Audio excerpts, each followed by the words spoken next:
spin around. There you go. Hey, whip.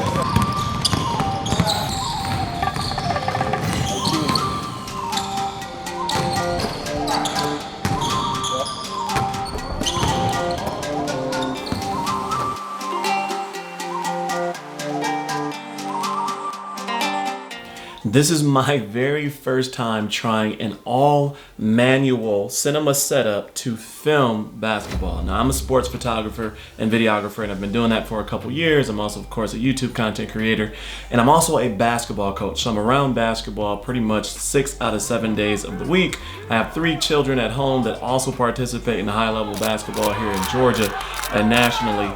And this is the first time that I've tried something like this where there are absolutely no safety nets. So that's no autofocus.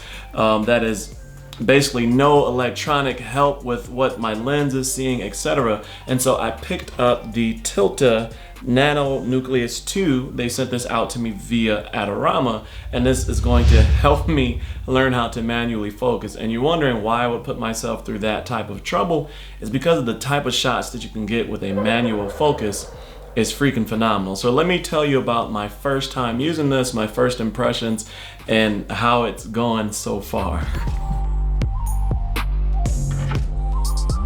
I've done manual focus using a hand wheel, but not necessarily the Nucleus Nano 2. Maybe this is too fast for this tool. We're gonna see how this works out. We're gonna test it out today. And then I'm gonna do a long-term review after I use it for a little bit. So let's get into it.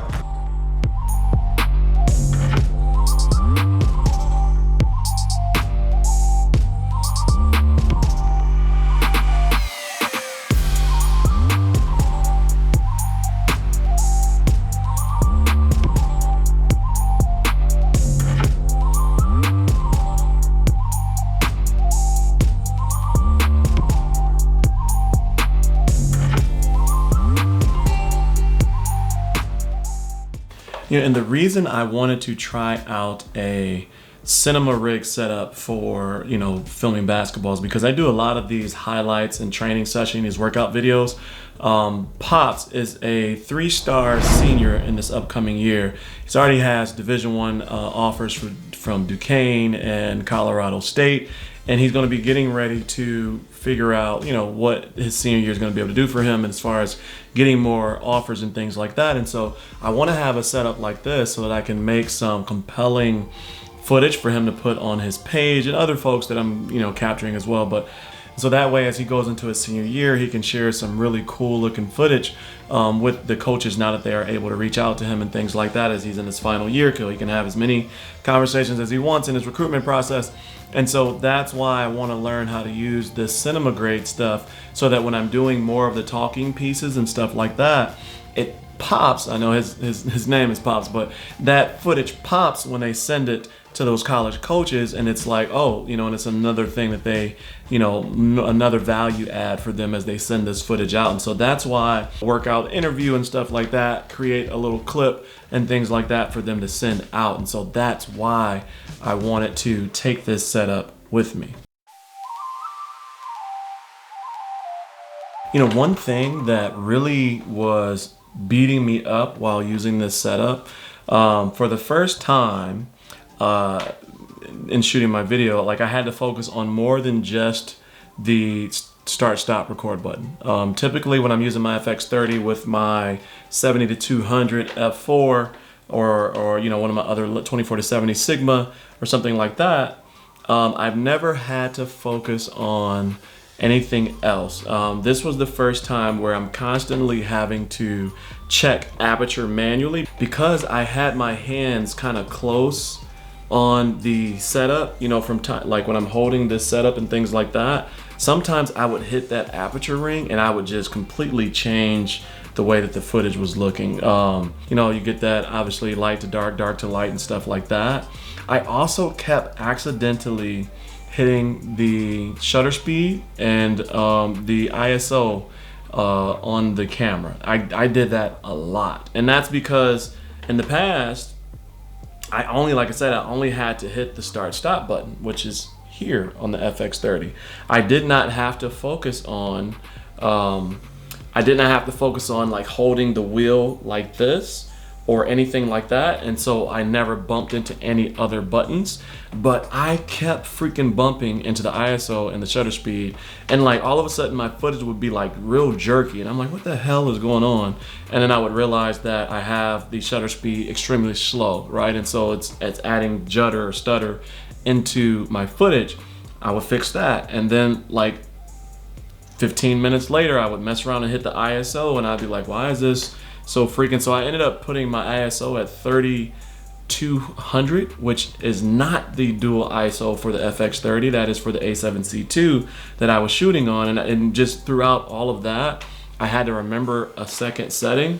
I ended up putting this on 3200, introducing noise into my footage versus this sitting at 2500, because in the gym, sometimes the gyms are extremely dark, and so you shoot with that dual base ISO so that you can get, you know, higher quality or higher gain or exposed shots without losing detail and introducing noise. But after a couple times of me resetting this, like I got scatterbrained, and then I put it to 3200, and so now there's noise in some of that footage. And so that's one of the things that I'll have to work on, is like my hand placement and not hitting these extra buttons and things like that. My first time using this setup for basketball. Now, the first thing was that getting it going, for whatever reason, it lost the auto calibration in the lens when I got to the court. I don't know why that happened. That's something that I'm still learning on how to use this. As you can see, it's working completely fine with no issues whatsoever. It's just something that happened when I got to the court. Now, because I wasn't super familiar with it, it took me a while to get it set back up, which made me miss like the first 15, almost 20 minutes of that workout. What I ended up having to do was do manual calibration, because the auto calibration, the torque was so high that it kept knocking itself loose from the gear here on the lens. And that's because this is a really powerful motor, which is good. But in that situation, it just kind of stopped me from being successful. But I have got it back set up. You can see now that I have it set to the Sure Vision Prime. The only thing that I'm trying to figure out now is something that I'll work on for the final video, not final video, but longer term review of using this Nucleus Nano 2, is how to set the minimal focal distance, which is 0.25 meters to infinity, etc., which it wouldn't let me set in the settings. So that's just one thing that I'm dealing with and learning how to use this. But overall, it worked pretty good. My first impressions of using this, it does handle the wheel, or handle the lens and the focus really, really well. Some of the things that I ran into as I was learning to use this is understanding the pull versus throw focus when using it that way. And at first it felt like this wasn't fast enough, but I started to realize it was more along the lines of like the lens, and then understanding, you know, how hard to torque this thing while doing that little, because it didn't really take as I thought I was gonna have to be doing, you know, and stuff like that to get it, but it was more of a, you know, kind of here to there, which was about 12 to 15 feet or so, as I started to work through kind of how, you know, that first time went overall. It started kind of, and then as I got, you know, throughout the set, it worked a lot better, and I started to get more used to it. And so now I'm super looking forward to trying this out, you know, more and more, and getting better with this, and then continuously doing more videos on how a cinema setup works with basketball. Let me know your thoughts. I think this is a really nice setup. It worked really well once I got it going. I am going to go out and get a lot more practice, because I am going to be recording some games and things like that with this setup. Like I said, I want to do some really cool footage and just some unique footage. I want to try some anamorphic lenses and things like that, just to kind of add that pop to the footage and just make it look unique, if you will.